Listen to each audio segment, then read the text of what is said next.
Hello সকলকে। তো সেজেগুজে বেরিয়ে পড়েছিলাম রবিবার দিনকে মা, আমি আর আমার হাজব্যান্ড মিলে একটু ঘুরতে। তো জায়গাটা হচ্ছে হায়দ্রাবাদ থেকে বেশ কিছুটা দূরে, মিনিমাম গাড়িতেই লাগে 2 ঘন্টার কাছাকাছি। জায়গাটার নাম হচ্ছে ইয়াদগিরি গুট্টা। এটা হচ্ছে নৃসিংহদেবের মন্দির।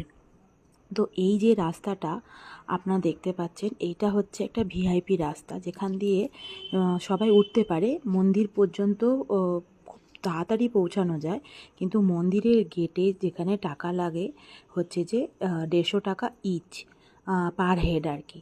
আর ফোন রাখতে লাগে 10 টাকা করে। আরেকটা রাস্তা আছে যেটা ফ্রি দর্শনের, যেখানে জুতো রেখে আর ফোন রেখে নিচে রেখে লাইন দিয়ে ওপরে ওঠা যায়, এবং ওটাকে লাইন বলে না, ওটা খুব তাড়াতাড়ি যায়।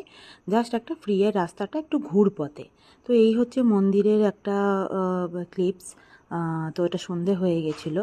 তো এখানে প্রভু পরিক্রমায় বেরিয়েছিলেন। এটা আমার থার্ড টাইম হলেও এই পরিক্রমাটা কিন্তু আমি ফার্স্ট টাইম দেখেছিলাম।